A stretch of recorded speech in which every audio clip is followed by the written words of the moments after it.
이 팟캐스트는 아크의 삼국지 해체 방송 제2편 황공만 때려잡으면 돼요 편 2024년 2월 7일 라이브 방송 편집편입니다. 안녕하세요. 아크입니다. 아크는 아빠와 만들어가는 세상입니다. 저는 역사학자가 아닙니다. 제 의견을 역사라고, 정설, 정답이라고 오해하지는 말아주세요. 역사는 해석 아닐까 생각합니다. 그럼 아크의 삼국지 라이브 해체수를 시작하겠습니다. 1. 삼국지 욕구로 써내려간 뻥의 역사. 얘기 드렸던 대로 지난주에 방송은 지배자의 파트였고 오늘은 민중의 역사예요. 황건의 얘기는 민중의 역사를 안 하고 짚고 들어가기가 힘들어서 지금 저는 삼국지 해체 방송을 하고 있는데 제 얘기를 들어보면 삼국지의 얘기보다 더 많은 비중으로 지금 유학과 유교에 대해서 공격하는 것을 좀 이상하게 보실 수 있을 거예요. 저는 실제로 이 삼국지 해체 방송의 핵심을 삐뚤어진 유교식 사고방식의 해체로 보고 있는 게 또 사실이기도 하거든요. 유학의 핵심 사상은 인간의 도리, 인간다움을 중심에 두고 있는 학문이 유학이죠. 하지만 그러니까 인간주의가 나를 돌아보는 군자 또는 성인 같은 그런 것이 중요했었던 학문체계로서의 유학이 어느 순간 지배층의 지배체계를 유지하는 그들만의 공동체를 유지하기 위한 수단이 되었잖아요. 여기에 삼국지 같은 이런 작품들, 이 작품들이 한족 중심의 삐뚤어져 있는 자기들 중심의 욕구와 거기에 정당성을 부여해 가면서 그들 자신이 공고한 지배 문화를 유지하는, 그래서 문화적 방패막이어야 되었다라고 저는 생각하는 사람이라서, 우리가 흔히 삼국지는 70%의 역사적 사실이고 30%는 허구다라고 얘기를 하잖아요. 근데 저는 개인적으로 30%의 사실과 70%의 욕구와 흥미로 만들어져 있다라고 생각하는 사람이거든요. 많이 봐준다고 해도 50% 이상의 사실이라고 생각하지 않는 사람이에요. 이런 생각의 기반에는 세 가지가 있는데, 첫 번째는 우리가 아는 삼국지 또는 삼국지연리는 각 시대 사정, 중국이라는 나라가 이런 시대가를 흘러가는 그 시대 사정에 따라서 다양한 작가들, 지배 권력에 있었던 그 유학자들이 같은 이야기를 연작 형태로 자신들의 욕구를 덧붙여가면서 완성해 나가서 결국은 삼국지가 되었다라고 저는 생각하거든요. 가령 정사삼국지라고 말하는 진수의 삼국지는 각 나라의 정당성이 이미 다 부여져 있는 상태였어요. 그걸 진수가 거기에 대한 얘기들을 중심으로 얘기를 한 거예요. 그래서 진수의 삼국지에 보면 그러니까 해석 방식이 다른 충돌들이 발생을 해요. 이건 각기 다른 나라가 이미 정통성이 세워져 있다라고 하는 거에 대한 흔적이라고 저는 보고 있거든요. 이렇게 기록의 중심이 되어 있던 삼국지는 많이 읽혀지지가 않았어요. 우리가 지금 정사삼국지를 어쩌면 중국 애들보다 더 열심히 읽었는지도 몰라요. 그러니까 기록이었던 거니까. 근데 그게 읽혀지는 계기를 만드는 게 배송지가 만들어요. 저번에도 얘기 드렸다시피 배송지 시대라는 건 위진남북조라고 하는 이 시대는 북방에 있는 나라들이 이 중원으로 막 침략을 시작하던 시기였어요.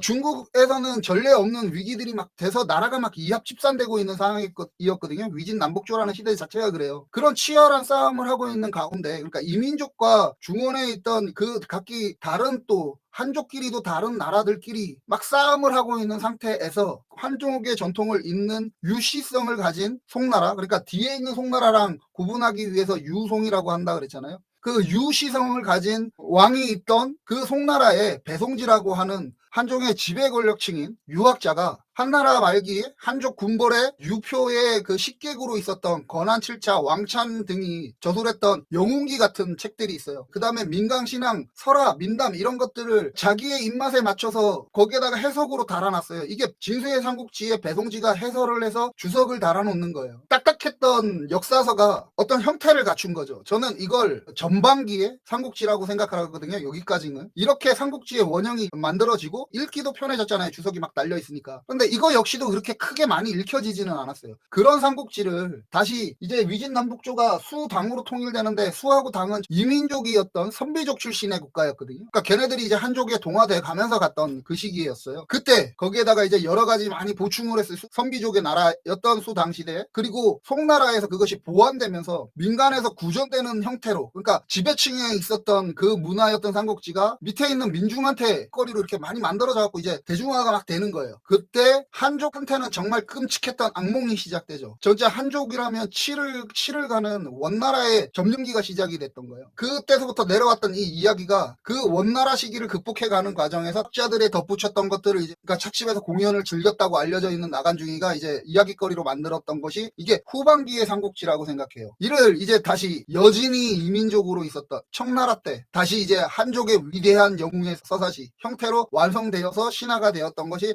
삼국지라고 저는 보고 있어요. 그러니까 이러한 이민족과 한족이 중원을 두고 자기들끼리 치열한 싸움의 과정에서 한족의 삼국지의 역사는 각 시대의 한족학자 그리고 또 동화될 필요가 있었던 이민족 그러니까 친한족학자들 그리고 지배층의 욕구를 대변하면서 오늘에 이르르고 있다라고 하는 게 제 생각이에요. 저들의 문화는 한족의 유학자, 지배 권력들 그 다음에 당시 사회의 지식인들의 욕구를 먼저 해석해보지 않는다면 저 삼국지를 그 시대들 각 시대들의 그 욕구들이 그 해석하면서 보지 않는다면 이거 자체가 우리 그 삼국 유사 같은 거 정사로 인정 못하잖아요. 역사로도 잘 인정을 못한다 그러는데 그거하고 다르지 않지 않나요? 저는 이렇게 생각을 해요. 이게 첫 번째 이유였어요. 두 번째 이유는 저 당시의 기록은 진짜 도저히 신뢰하기가 힘든 시대였어요. 저 당시 자체가. 그 영장제가 이제 삼국지 황건의 난 오늘 얘기하는 황건의 난이 있었던 그 황제인데 그 황전 앞대가 26대 환제였어요. 그 환제 때 후한에 인구 조사를 하거든요. 그때 인구 조사를 하는데 5천만이 가뿐히 넘었대요. 그러니까 5천만 이상이 되는 거야. 근데 이후에 삼국 전쟁이 끝나고 삼국이 통일되고 나서 그 서진의 시대 때 인구 조사를 다시 해봤는데 1600만에서 1700만 정도가 되었대요. 물론 그 전쟁 시기라는 게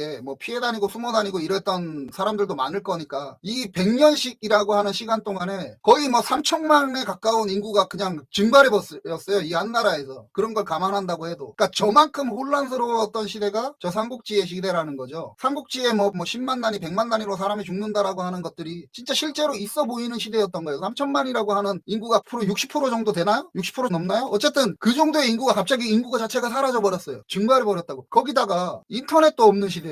우리가 뭐 TV나 이런 뭐 방송하는 매체가 있는 것도 아니고 인터넷도 없고 전화도 안 되던 그런 시대의 역사라는 거죠. 거기다가 그걸 또 썼던 게 저번에도 제가 여러 번 설명드렸듯이 주간으로 썼어요. 그 기록 자체를 주간으로 했다는 거지. 그때 우리는 고조선이 멸망하고 동해하고 옥저라고 하는 국가가 새렸다가 사라지거든요. 고구려, 백제, 신라, 가야로 정리되던 시대였죠. 그리고 한번 생각을 잘해보시면 우리는 당장에 통일신라에 의해서 멸망했던 백제보다 결국 딱 100년 정도 먼저 일찍 가야가 멸망을 하거든요. 근데 그 가야에 대한 흔적과 기록을 찾기가 힘들어요. 그런데 그보다 거의 한 300년이나 앞서 있던 저들이 말하는 역사를 저들이 말하는 삼국지의 역사를 진짜 눈에 그린 듯 선명하게 역사라고 우리가 인지하고 있잖아요. 이거 참 엄청난 모순 아닐까요? 우리 선조들만 미개해서 그런가? 정리하자면 당장 연마을에 어떤 사건이 일어나는데 그 사건에 대해서 정확한 사실조차 확인하기 힘든 시대가 그 시대였고 그런 시대에 머리 좋은 학자 몇 명이 자기가 듣고 보고 했던 거를 쓰기도 힘들고 사용하기도 힘들고 보존하기도 힘든 보관하기도 힘든 주간이라는 데 써서 기록을 해뒀대. 그리고 인구의 60%가 사라지는 그러니까 갑자기 증발해버리는 그 전쟁의 시기에 그러니까 끝나고 나서 다시 머리 좋은 학자 몇 명이서 저렇게 사용과 보존이 힘든 주간 형태로 기록되어 있는 거를 가져다가 흩어져 있던 기록들을 찾아서 정리했다라고 하는 게 삼국지 정사예요. 후한서도 마찬가지고 과연 저렇게 했던 기록 그거에 대한 정확성을 저들 스스로 그러니까 한족들 스스로 삼국지를 우리의 정확한 역사다라고 자기들은 뭐 자찬하면서 얘기할 수 있지만 그리고 또 우리가 또 하나 더 알아야 되는데 지금부터 겨우 60년 전에 1960년대 문화 대혁명이라고 하는 자국 문화를 파괴하고 말살했던 대형 벙크를 저지른 게 저 한족의 그 책임으로부터 자유롭지 않은 공산당 정부에서 남아있던 자료들을 우리가 막 지금 보고 하는 거거든요. 이런 일들이 그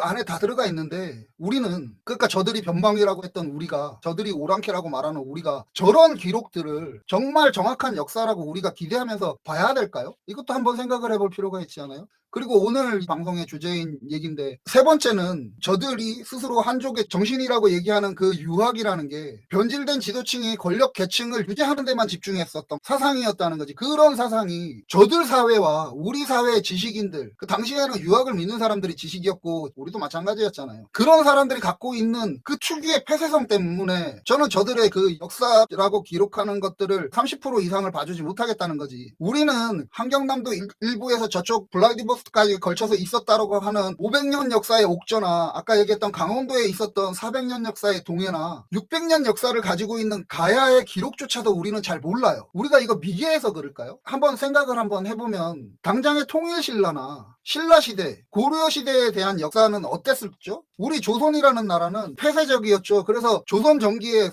성관이나 이 유학자들의 힘이 상대적으로 약했었던 조선 전기에나 겨우 고려 역사를 우리가 기록을 했거든요. 그 이후에는 없어요. 그러니까 우리가 섬겼던 조선이라는 나라는 유학적 체계가 확실하게 정립되고 완성되면서 그 이전의 시대에 대한 우리의 역사 자체를 단절시켜 버렸어요. 조선이 유일하게 앞전에 자기들의 역사를 고려에서부터 이어오는 역사를 그 정당성을 확보해야 되기 때문에 성균관이 가장 약했던 그 시기에 기록했던 고려사 정도만 우리가 갖고 있는 거예요. 이렇게 역사를 단절시킬 수 있는 폐쇄성을 가진 게 저 유교라고 하는 유교학자들이었다는 거지. 기록상으로는 통일신라 시대에 유학과 유교가 들어왔대요, 우리한테. 근데 일반적이지 않았죠. 원나라 시대라는 건 한족한테는 끔찍한 시대예요. 저번 방송에서도 누누이 얘기했지만 그 끔찍한 몽고족의 이민족한테 그걸 극복을 하고 집권을 해서 자신들의 막 정신을 강화할 때 삼국지라고 하는 게 나와 있는 상태였고, 그것이 막 거기에다 이제 얘기가 그 아까 얘기 드렸던 역사적인 체계를 이어가면서 그것이 완성되어 있었고, 그런 명나라에서 유학이 넘어오면서 유학적 이념이 고려말 이후에 조선에 넘어오면서 지배문화 사대문화로 자리 잡으면서 저들의 것, 한족의 것을 한족의 눈으로 보는 그 세계로, 그 세상과 그 역사, 그 사상으로 우리 조선이 봤던 거지. 그러니까 유학에서 말하는 인의, 그러니까 성균관 학자들이 얘기하는 그 인의라는 거, 인간으로서의 도리라는 건 그러니까 지배층만을 인간으로 만든 거예요. 철저한 계급사회를 만드는 기반이 되었던 것이, 그것이 전통이고, 이 전통은 한족이랑 한족이 아닌 자를 구분을 했어요, 엄격하게. 그리고 다시 유학자랑 유학자가 아닌 자들을 구분을 했어요, 지들 스스로가. 근데 우리는 거기에 같이 동교에 갔어. 우리는 한족도 아닌데. 계속 얘기 드리지만 한나라의 시작은 미천했던 자 유방이 가장 고귀한 황제가 되면서 시작됐어요. 그리고 인의를 목숨으로 아는 유학자라는 작자들이 하늘이 내린 자, 황제가 인정한 자 제후 왕, 황제가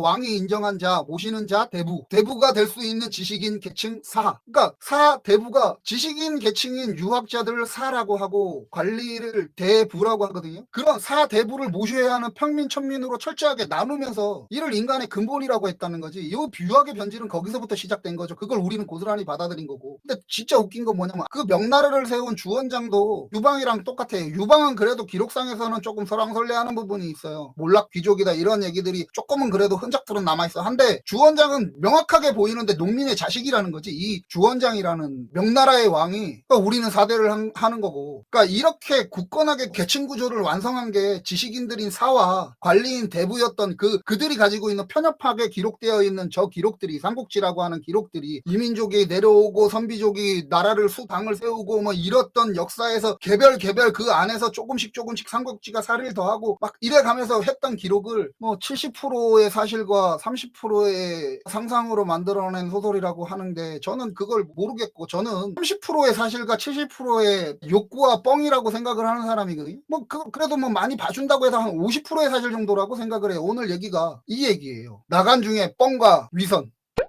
2. 나간중의 뻥과 위선, 황건의 난. 나간 중에 그 삼국지 오늘 부분, 지난번에는 제가 황간이 과연 욕먹을 만한 사람들이었냐라고 얘기를 했잖아요. 오늘은 이제 황건에 대해서, 민중에 대해서 나오는 거. 자, 첫 번째, 나라가 이렇게 어지러워. 두 번째, 이제 그 도적이 출몰했다고 하는데 그 도적을 보여야 될 거 아니에요, 기술상으로. 그래야지 이 다음에 나오는 게 이제 유관장이 나오게 되는 거지. 거록군이라고 나오는데 여기가 기주예요. 여기 요쯤 돼요. 여기 한 요쯤 되는 거예요. 지금 황건난이 대체적으로 이렇게 일어나요. 여기가 나경이에요. 요 중심으로 이렇게 일어나요. 여기 이 주변으로 막 일어나거든요. 여기, 그리고 첫 방송에서 얘기 드렸지만 중국이라는 나라는 여기를 중심으로 생각한다니까. 이게 지금 쟤네들의 중국이라니까. 우리는 뭐 이게 전부 다일 것 같죠. 이게 중국이에요, 이게. 그래서 유방이 한중이라고 하는 성도 요까지 들어가는 것도 많이 들어갔다 그러잖아요. 거기에 뭐 잔도를 끊고 나온다 이런 개념이 그렇게 들어가는 거라. 여기를 중국으로 보는 거예요. 그리고 송건이나 이 앞전에 그 황후가 그래도 중국사에서 조금 저거한 게 여기를 벗어나 있는 이쯤에 있는 정권이었거든. 여기도 변방으로 보고 여기도 오랑캐로 봤던 거야. 어떤 부분에서는. 그러니까 이런 거예요. 그러니까 기주는 여기 메인 핵심 부분 요쯤 되는 거예요. 그 기주의 거럭군에 세 형제가 있었어요. 이게 처음에 나오는 거예요. 이제 삼국지 도입부에 나오는 이제 황건에 대해서 마지가 장각이고 둘째는 장보이며 막내는 장량. 장각이라는 사람이 과거에 낙방하여 산으로 들어가 약초나 캐고 있는데 아시다시피 수나라 이후에 과거제가 생겼어요. 삼국지라고 하는 이거 자체가 얼마나 여기 뭐 모종강이니 누구도 중간에서 막 여기다가 막 자기 시대의 것들을 막 뒷붙여놔. 그러니까 삼국지가 보면은 막 이상해요. 원본이 사라져서 베껴서 기록해서 남겨놓은 거 있고 그 다음에 그걸 또 덧붙여서 또 남겨놓기도 해요. 삼국지연이라고 하는 나간중의 소설이라는 건 모종강 본이잖아요. 나중에 청나라 때 모종강 본이 나오거든. 수나라 때 그러니까 과거가 생겨요. 그러니까 말도 안 되는 거죠. 한날 그러니까 어느 날 딱 봐도 도인 같은 몰골을 한 노인 하나가 나와서 동굴로 이 장각을 데리고 들어갔대요. 거기서 천서 세 권을 주며 말하길 이제 책팔이를 막 시작하는 거예요. 이 책을 터득하면 천지의 조화를 부리고 사람들을 구하지만 나쁜 마음으로 이 책을 사용하면 나쁜 일이 생길 거야 라고 얘기를 해요. 그러니까 이제 금기를 남긴 거죠. 장각이 이제 어떤 놈인지 이제 아니까. 그러니까 장각이 당신은 누구이십니까? 라고 했더니 나는 남한우선이다 라고 얘기를 해요. 이게 남한우선이 이게 중요한 거예요. 남한우선은 우리가 도가라고 하잖아요. 제가 그 유방의 문화에서도 민중의 신앙인 도가의 유교랑 합쳐졌다 그랬잖아요. 그러니까 도가 자체가 걔네들한테 되게 중요해요. 이거 종교라고.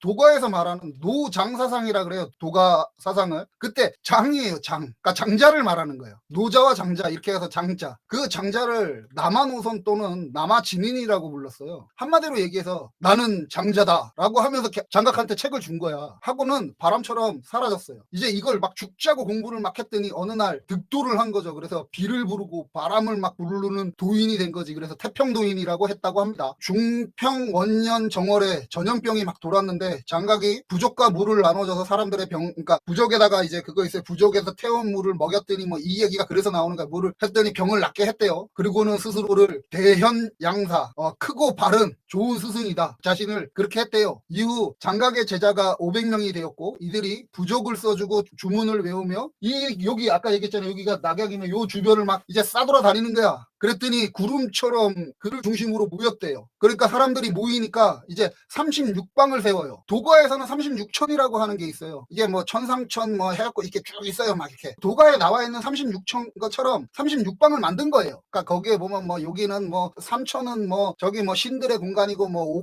옥청 뭐 상청 뭐 태청 해갖고 이런 그 신들의 공간이고 그 아래 뭐 가면 뭐 무슨 천이 있고 뭐가 있고 해갖고 36천이에요. 그러니까 이거를 모델로 한 36방을 세우는데 이게 이제 말하는 군사 조직이라는 거예요. 이제 유학자들이나 후대의 기록자들이 이걸 보고 하는 건 조금 있다가 제가 조금 열받으면서 얘기할 수 있어요. 대방은 10,000명이었어. 대방은 10,000명을 두고 소방은 7,8천 명을 두고 이걸 엄격하게 계산하면 뭐 한건족의 난에 40만 50만이 나왔을까라고 하는 사람들의 예측들을 하기도 하는데 그러니까 소방을 35개로만 잡고 대방 하나만 잡아도 이미 25만 명이 넘어요. 그러니까 40만 50만이 맞는 거죠. 이런 각 방에 우두머리를 세워 거짓을 퍼뜨리는데 이제 거짓말을 퍼뜨리는 거야. 이제 창천이사 황천담림 세제갑자 천하대길 푸른 하늘은 이미 죽었고 누런 하늘이 마땅히 설 것이다. 갑자년이 되면 천하가 크게 좋아질 것이다. 저 푸른 하늘은 뭐 아시겠지만 황실과 지배자들, 누런 하늘은 누런 사람이자 황토에 있는 누런 사람. 도가의 오행설에 보면 중앙에 있는 색이 노란색이에요. 그리고 저기에 말하는 갑자년은 우리가 서기를 지금 쓰고 있지만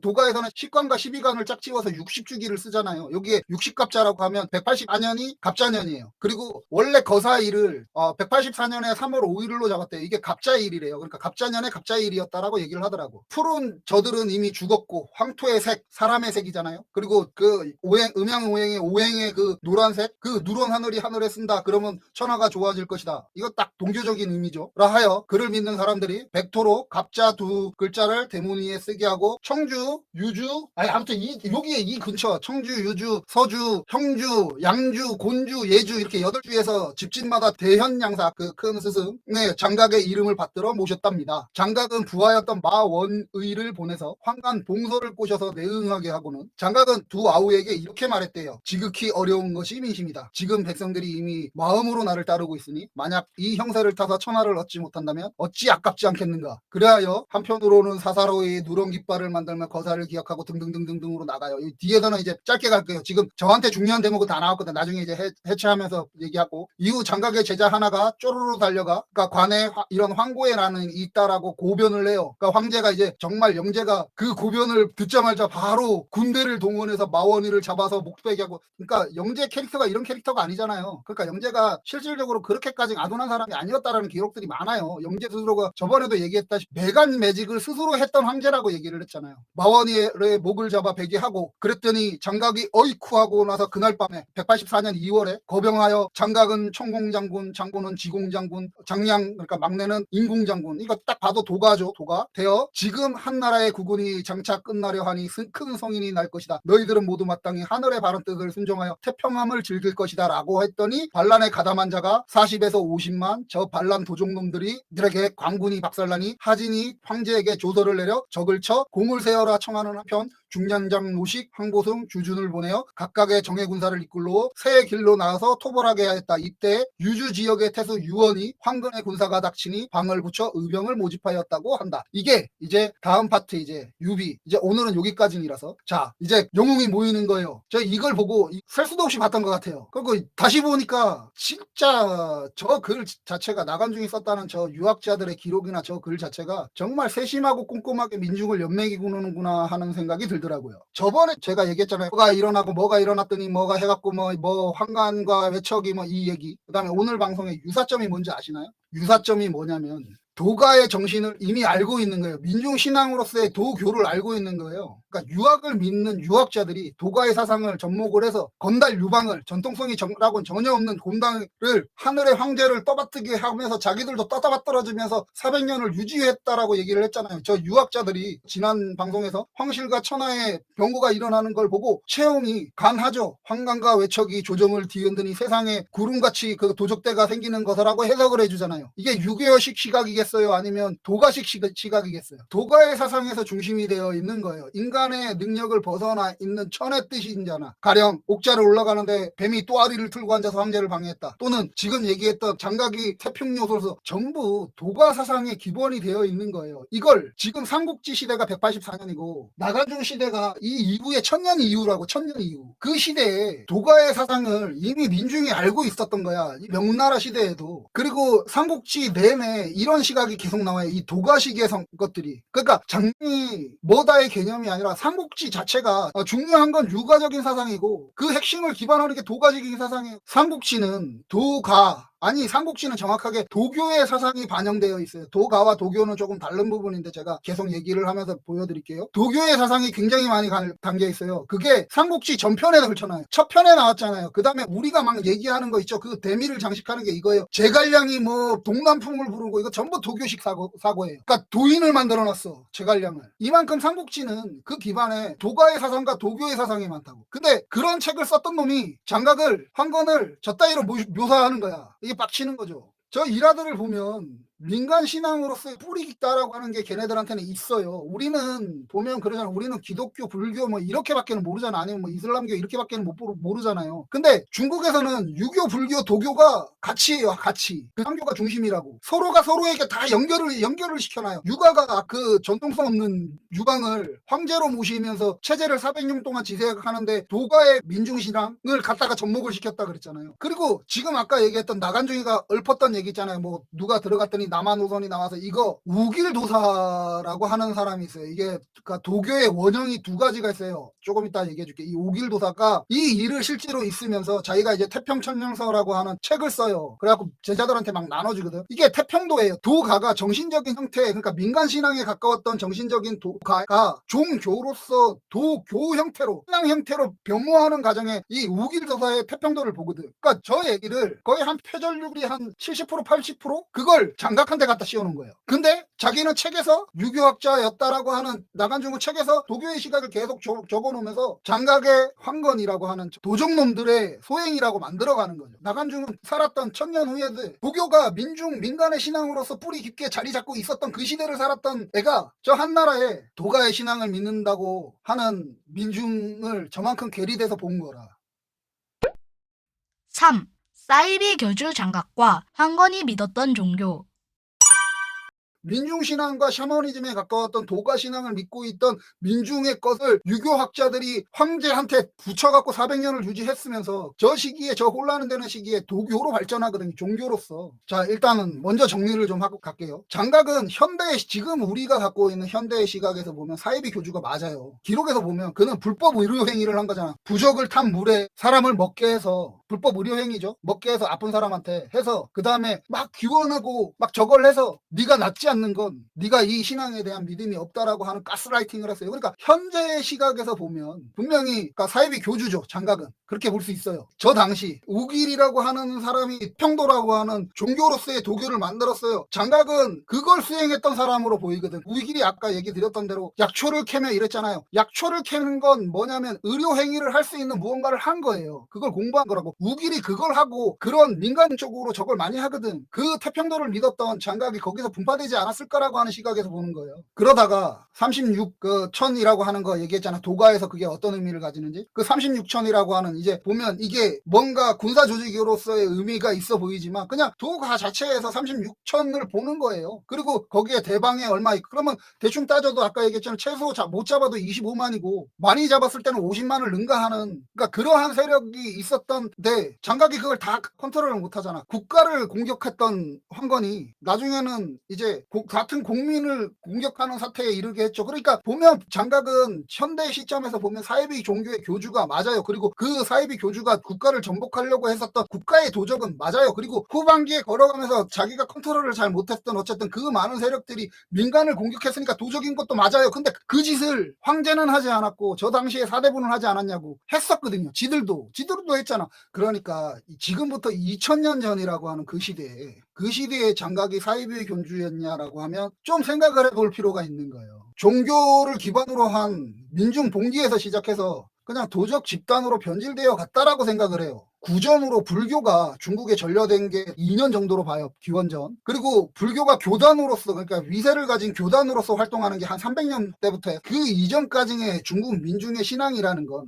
샤머니즘하고 민중신앙인 도가의 사상이 합쳐져 있었던 신앙이었어요. 후한의 저 시기에 도교가 처음으로 정식 종교화의 성격을 가지는 거예요. 그리고 그렇게 발전했던 종교가 지금 중국의 3대 종교라고 하는 유교, 불교, 도교가 되는 거예요. 삼국지 후반에 유비가 촉에로 들어가서 촉을 먹는 계기가를 마련한 게 장노라고 하는 애가 나오거든요. 도구의 또 하나의 분파인 오두미도라고 하는 뭘 5개 주면은 저거 해서 뭐 신자로 받았다는 그게 한중 땅에 들어가 있었거든. 그러니까 장각은 여기에 있었고 장노의 그러니까 장도능이에요. 원래 그 오두미도의 창하가 그게 그 사람이 이제 도가의 정신을 받아서 이때 이제 우길도 나오는 거예요. 태평도로 해서 여기는 한중이라고 하는 땅덩어리 안에 산중에 처박혔던 거고 오두미도는 태평도는 이 지역을 넓게 그러니까 우길 도사가 태평도를 저거 하면서 이념이면서 종교로서 그 다음에 이 우길 도사가 가장 많이 했던 게 지금 불법 의료행위예요. 옛날에는 약초나 이런 거를 가지고 의료행위를 한 거라고 그때. 그래서 우길 도사에 대한 그 당시의 신망이 되게 좋았거든. 그래서 태평도가 커나가는 거고 그 태평도가 장각파로 나누어져 나오지 않았을까라고 하는 형태로 보고 있어요. 일부 학자들은. 저 역시도 그렇게 생각을 해요. 장각은 우길을 스승으로 보고 그 태평청정로를 공부를 했던 그쪽에서 급진파인 거지. 그러니까 종교가 한쪽은 민간 봉사단체의 성격에 가까운 거였고 장각은 거기서 강성한 나라 전복까지도 생각하는 형태로 발전하지 않았을까라고 하는 생각이에요. 일단 이 시기에 지금 현대 학자들이 저때 기후가 급격하게 추워졌대요. 한랭화가 막 시작된 거야. 그 삼국지의 이 앞전 뒷전 시대에 여기서 선비 오후한 흉노가 막 밑으로 내려오거든. 여기서 막 추워지니까 그랬다라고 하는 걸 봐요. 그게 요 시기라는 거야. 북강의 이민족들은 막 남하하고 있는 상태에 계속 막아 있었거든. 막고 있었거든. 그게 일거에 무너지기 시작한 게 그러니까 위진 남북조로 이어지는 시기인 거야. 그래서 위진 남북조 때 막 내려와서 정착을 하거든. 그래서 선비족이 수당시대를 만들고 막 그렇게 가는 거예요. 저 시기가. 그러면 우리가 생각해 볼 수 있는 거죠. 저 당시에 살았던 민중. 한권족에 가입하든 한권족에 가입하지 않았던 저때 여기가 전부 농업지대라 그랬잖아요. 여기서 이제 식량 생산이 다 있는데 지금 한건나는 여기서 발생을 하거든요. 자, 그때 기후가 변하면서 먹을 게 흉장이 뜨고 날은 추워지니까 갑자기 병도 많이 걸리고 막 민중이 막 이런 시대예요. 그리고 그때 황제부터가 매간매직을 하고 있고 환관도 매간매직을 하고 있고 외척도 매간매직을 하고 있고 사대부들 지들은 안 했나? 지들도 막 매간매직을 하고 있어요. 그런 상태에서 막 수탈이 들어오는 거야 민중들한테. 야 당장에 진짜 민중들 입장에서는 먹을 거 죽을 것도 없는데 저 관리라는 작자들이 수시로 바꾸는 거예요. 어저께 관리 하나 내놓으라 그래갖고 안 된다 하면서 뺏겼는데 오늘 둘 내놓으라고 어떤 놈이 또 딴 놈이 왔어. 그리고 중요한 건 거기서 끝나는 게 아니라 내일은 또 다른 놈이 와서 셋을 내놓으라고 하는 판이라는 거지. 자, 기온이 급격히 떨어지고 먹을거리는 없는데 이건 어제 왔던 놈이랑 오늘 왔던 놈이랑 내일 오는 놈이 다른 형태의 관리들이 와갖고 이거 오늘도 이만큼 뺏어가고 내일도 이만큼 뺏어가는 거야. 관리가 그런 거 아니야. 매간 매직이라는 게 기본적으로 되려면 그런 거잖아. 오늘 내가 이 가격을 갖고 들어왔는데 딴 놈이 내일 저만큼의 가격으로 들어오는 거잖아요. 그러니까 그만큼 내가 막 뿌리를 뽑아야 되잖아요. 뽕을 뽑아야 되잖아 한마디로. 이게 황제도 했고 황관도 했고 외척도 했고 사대부도 했다고 그런 시대였다는 거지. 날씨도 이제 추워지고 하니까 병도 많이 걸리고 우길도사가 표결을 하는 거거든. 그러니까 도가 정신으로 민간 의료 지금 우리가 보면 불법 의료 행위 부적에다가 불태운 걸 먹고 기도하고 이런 거를 포함해서 약초 먹이고 이런 것들을 다 한 거라고 우길도사가. 그러니까 그걸 배웠다는 시각인 거예요. 거기서 태평도의 민간 의료 단체였던 봉사 성격이 강했던 종교 단체 태평도 자체가 그랬으니까 우길이 만든 태평도는. 근데 장각은 그 민간 의료 단체의 행사를 하면서 그 강성한 신도들을 가지고 국가 전복 그러니까 사람의 잘못을 저 국가 시스템의 잘못으로까지 해서 저거 자체를 바꿔야 된다라고 하는 생각을 가지지 않았을까라고 하는 거예요. 물론 부적에 태운 물을 마시게 하는 건 그리고 그거를 먹으면 낫지 않는다고 가스레이팅 하는 건 또 있어요. 그것도 없다가 아니지. 하지만 장각의 태평도에 정말 그렇게 아파서 오는 사람들을 정성으로 돌보고 같이 기도 아까 전에 그 500명의 제자들이 막 다니면서 부적 써주고 기도해주고 그랬다 그랬잖아요. 그러니까 돌보고 기도하고 거기다가 저 시대에 먹을 게 없어서 죽겠는데 자기 것들을 나눠가서 그걸 막 먹을 거를 나눠주고 물질적으로 막 그 정신적으로 안식처를 막 제공해주고 그랬거든. 그 시대에 사이비 종교처럼 막 너 안 낳는 건 너 때문이야 이렇게도 했지만 그래서 수탈의 대상으로 보고 있는 민중에게는 위안이고 안식이었던 곳이었어요. 그 태평도 자체가 어느 정도였냐면 태평교도가 있는 집단으로 가기 위해서 아픈 자들이 배고픈 자들이 힘든 자들이 유량을 그때 막 많이 했었대. 그런 애들을 이제 장각이 받아들인 거고 그래 오다가 죽었다는 애들도 많았다라고 기록하고 있어요. 역사는. 한마디로 얘기해서 한나라가 해야 되는 민간 구제 활동을 했던 종교 단체였다는 거지. 4. 황건만 때려잡으면 돼요? 저때 우길부터 시작하는 태평도 그리고 장각기 그 태평도를 이었다라고 저는 보이고 그 다음에 한쪽에 한중에 들어가서 오두미도 해서 이걸 그때 나간중이가 쓸 때는 거기를 도가의 정신이랑 민중의 신앙으로서 변모됐던 그때라는 걸 알고 있었다는 거지. 적어도 나간중은. 그리고 저 당시에 기록에도 저는 의문이 좀 있어요. 마원이라고 하는 중요한 애죠. 걔가 낙양으로 들어가서 황간이랑 사바사바를 해서 내응을 했대요. 그래서 그때 장각의 제자가 고변을 해서 낙양 일대에 막 색출을 해갖고 막 잡아서 죽이거든요. 갔던 마원이는 잡아서 거열형을 처해요. 거열형이 뭐냐면 5대의 수레가 나눠서 여기다 팔에 묶고 여기다 팔에 묶고 해갖고 그 소나 말이 막 매달아서 찢어 죽이는 형이 있잖아요. 이건 공포심이에요. 공포심. 니네들 이렇게 하면 죽어 이렇게 죽을 거야 라고 하는 공포를 유발하기 위한 형이거든. 거열형을 했어요. 마원이를. 자, 그러니까 황건이 난을 갑자년에 일으킨다라는 걸 알았대. 그래서 그걸 황제가 알아서 낙양에 있는 애들을 색출을 했어요. 그래서 어떤 데는 1000명이고 어떤 데는 몇천 명이에요. 걔네들을 죽였대. 근데 아까 얘기드렸던 봉서라고 하는 황간, 이 봉서라는 황간이 중상시였거든요. 그리고 연희에는 나오지 않지만 서봉이라는 황간이랑 같이 마원이가 어떤 로비를 했던 애들이 이 황간이에요. 연희에서는 십상시라고 기록했던 봉서가 이제 역사에서는 중상시라고 하거든요. 이 중상시라는 게 뭐냐면 그러니까 황제한테 직접 뭐 수발하고 뭐 보호하고 뭐 이런 것들을 다 아는 황간이라는 거지. 엄청나게 가까운 황간이라는 거지. 권력도 엄청나게 셌던. 그래서 중상시들이 대체적으로 문제를 많이 일으켰거든요. 하는 사람이랑 받는 사람이 같이 나오잖아요. 그것도 황제의 최측근이에요. 내응하기로 했어요. 저 반란을 했던 놈은 잡아다가 거열 사람들 앞에서 찢어 죽여버렸는데 근데 나간중이가 십상시라고 했고 그리고 중상시라는 직책을 가지고 있었던 봉서에 대한 기록이나 서봉에 대한 기록이 이후에 안 나와요. 썰려 죽기에는 너무 약하지 않아? 내응했던 사람인데 썰려 죽었다고 해버리기엔 거기다가 그 십상시 황간이라면 찢어 죽여도 시원찮을 만큼 싫어했던 놈들 아닌가? 그 사대부라는 사람들이 그만큼 막 증오했던 애들 아닌가? 근데 그 십상시의 봉서가 어떻게 죽었는지 기록이 되지를 않아. 명확한 이유가 있는데도. 그렇게 싫어하는 황간이 내응했던 놈은 거열형, 그러니까 찢어 죽여버렸는데, 일단 이렇게 있고요. 그 다음에 한건난에 장군으로 참여했던 황보성하고 황강여광이에요. 그 여광은 저번 방송에서 진짜 최용이 죽이려고 했었던 걸 구명했던 황간이잖아요. 이 여광이라는 황간이에요. 그러니까 좋은 황간이라는 거지. 이 황간이 청류파 지식인들이 당고의 금, 지난 방송에서 얘기했던 당고의 금에 이렇게 묶여 있으니까 저 사람들이 한건 쪽에 붙을 수도 있으니까, 손을 잡을 수도 있으니까 당고를 해제해야 된다고 황제한테 건의했어요. 그리고 사공에 오르는 양산은 황건적을 즉각적으로 토벌하는 대신에 유민들을 고향으로 돌려보내게 하고 인심을 먼저 얻은 후 황건적의 우두머리만 따로 모아서 제거해야 된다라고 하는 게 현명하다라고 건의를 했다는 기록이 있어요. 황건을 바라보는 시각이 무조건 적이다와는 다른 거잖아. 양립할 수 있다라의 흔적도 분명히 있는 거잖아.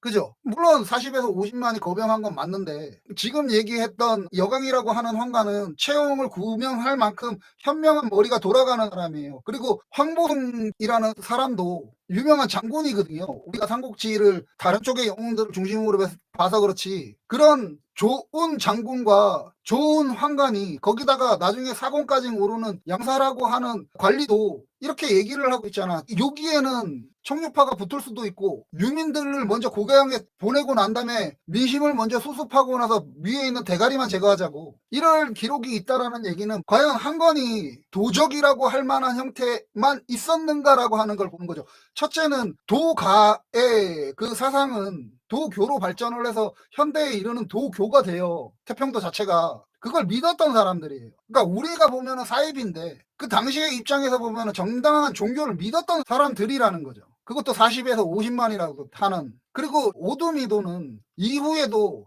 유비가 촉을 차지하는 그 계기를 만드는 그 오두미도를 그때까지 이끌어 가서 나중에 조조한테 갖다 바치거든요. 이 한중을. 천하의 정세하고 상관없는 그 종교적인 나라를 오두미도는 거의 그때 만들었었고, 그런 거죠. 거기다가 이 황건의 난이 184년에 3월에 거병하기로 되어 있었던 게, 그 제자가 발각을 해서 2월에 거병을 했다 그랬잖아요. 그 2월부터 시작해서 당해 11월 때까지, 그래서 12월에 모든 그 문제가 해결이 돼서 8개월, 10개월 정도 되는 기간이죠. 그때 해결이 돼서 영제가 중평이라고 하는 연호까지 만들 만큼 그게 종식을 시킨다라고 얘기를 하거든. 10개월 만에 끝났다라고 하거든. 그 1차 황건의 난이. 근데 이때 이후로 영제는 5년이나 더 띵까 하고 여자 밝히고 매간매직 지가 하고 이러면서 189년에나 사망을 해요. 그리고 영제가 사망한 이후에 외척과 한간, 그리고 그 당시에 사대부나 군웅들이 막 암투가 그 안에서 일어나잖아. 누구를 왕으로 세우는 자의 문제를 가지고 막 하다가 그때 뭐 십상시들이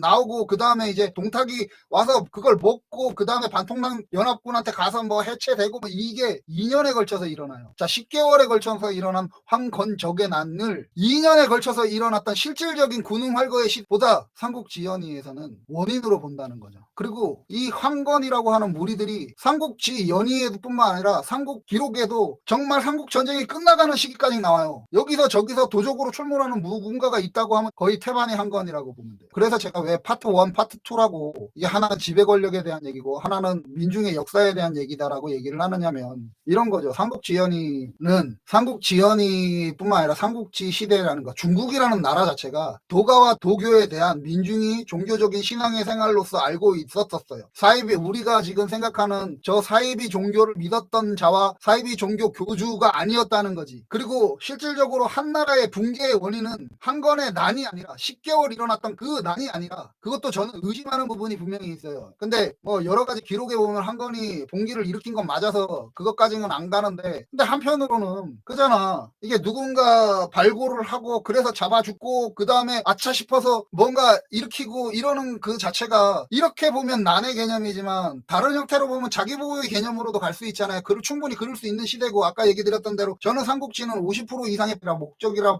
뻥이라고 생각하는 사람이라서, 분명히 중요한 건 한건의 난에 의해서 한나라가 붕괴된 게 아니에요. 5년이나 더 해먹어요. 절대 권력을 가지면서 영제가 죽기 전까지 매간매직하고 여자 밝히고 다 했어 뭐 이러면서 살았다니까. 그러다가 군중의 암투와 지방 권력들이 막 폭주, 그러니까 군벌 동탁이 폭주하는 걸 기점으로 해서 군벌과 군벌이 견제하는 시대가 열리는 게 삼국지 시대라는 거죠. 그러면 한나라의 멸망에 조그만한 계기는 마련했을 정도의 황건족의 홍건적의 난이 삼국시대가 열린 게 저 무지몽매한 사이비 종교에 빠져있는 황건 때문이다라고 하는 건 좀 심한 평가 아닌가?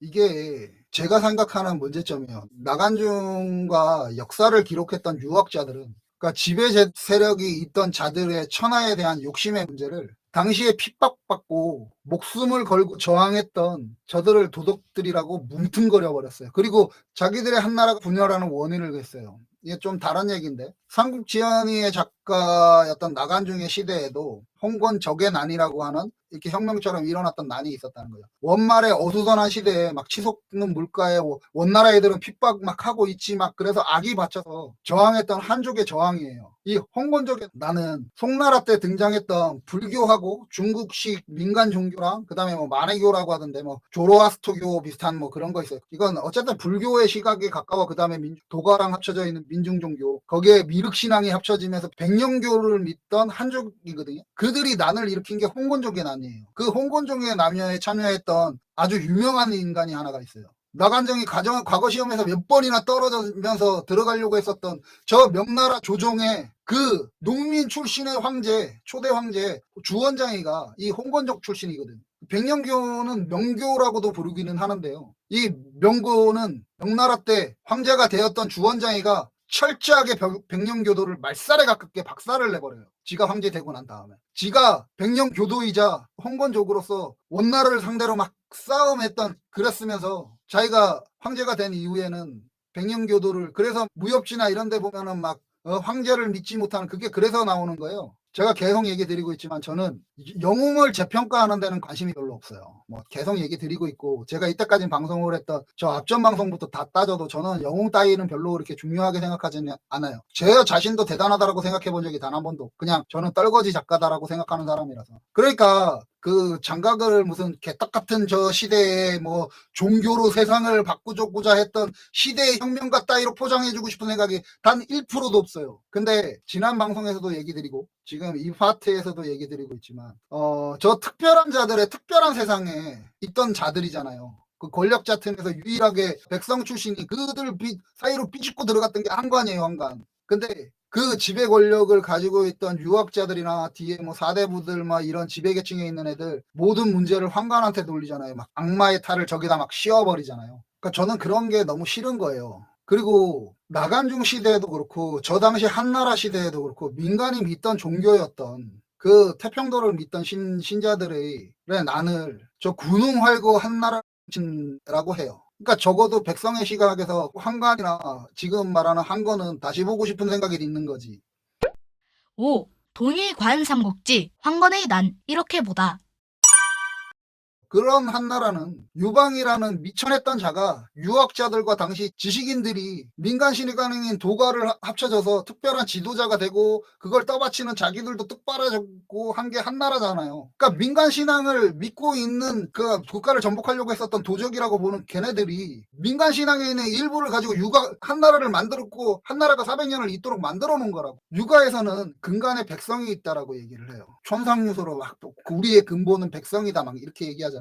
그리고 인간의 도리를 말하고 백성을 말한다라고 얘기를 해요. 저들은 그 백성들이 빼앗기고 또 굶어 죽고 맞아 죽고 그런 나라에 그런 시대에 황천 누런 땅에 백성이 종교로 그런 짓을 했던 사대부와 황제를 좀 바꿔보려고 했던 걸 진짜 메뚜기 때 때려잡듯이 잡아놓고는 그런 자들을 영웅이라 말하고 그걸 기록했던 자들은 니들 때문이야. 니들 때문에 우리 한족, 우리 한나라, 우리 자랑스러운 한나라가 멸망했어 라고 말해요. 나간중이는 알든 모르든 그 짓을 한 거예요. 민중을 상대로. 삼국지연의에서. 무엇이 잘못됐을까요? 저런 삐뚤어진 가치 사이비 종교를 믿었던 저 종교에 맹목했던 그 민중이 잘못됐을까요? 아니면 그걸 메뚜기 때려잡듯이 잡는 영웅한테 극찬을 보내면서 그걸 재밌다고 보는 우리 민중이 잘못됐을까요? 아니면 아까 얘기 드렸던 대로 황제가 되기 전에는 필요했던 종교, 필요했던 것 황제가 되고 나면 그런 민중을 말살해버리는 영웅이라고 말하는 황제와 그런 황제를 떠받드는 저 특별한 자다라고 스스로 착각하는 그 자들의 문제일까요? 예전에 제가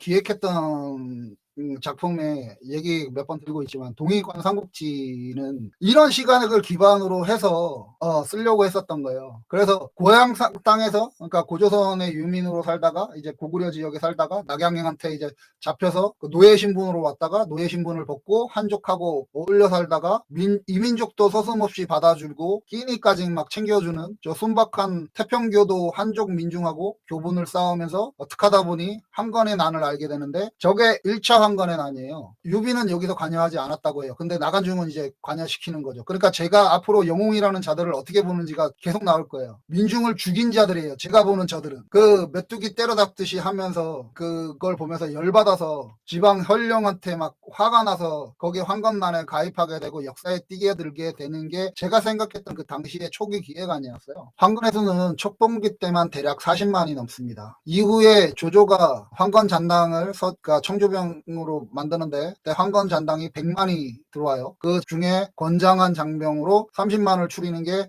조조의 주력 병인 청조병이 돼요. 조조가 죽을 때까지는 같이 해요. 그리고 아까 얘기 드렸던 대로 삼국지 통틀어서 정권에 나오는 어디선가 나오는 산적들의 대다수가 저 한건 잔당이에요. 이 정도 이만큼 대중에게 뿌리를 내릴 수 있는 기반이었던 종교였던 거예요. 그냥 한번 여쭤보고 싶어요. 우리가 우리에게 우호적인 어떤 단체나 모임들 그쪽에서 가서 그런 사람들을 볼 때 한 사람이 잘못하면 우리가 우호적인 시선을 갖고 있을 때는 저놈이 나빠라고 얘기를 하잖아요. 근데 반대로 내가 싫어하는 어떤 모임이나 단체 그런 사람들을 볼 때 우리는 한 명이 잘못을 하면 역시 저 새끼들이 나빠, 저 새끼들은 나쁜 놈들이야 라고 얘기를 하죠. 이 영상을 보시는 분들은 저 사대부 황제가 나쁜 모습을 보일 때 저 사람이 나빠라 보이나요? 아니면 저 사람들 저것들이 나빠라고 보이나요? 반대로 황간이나 우리 민중의 것들, 황건족들을 볼 때 저 무리에 있는 저들이 다 나빠라고 얘기를 하나요? 아니면 역시 저놈이 나빠라고 얘기를 하나요? 얘기했던 대로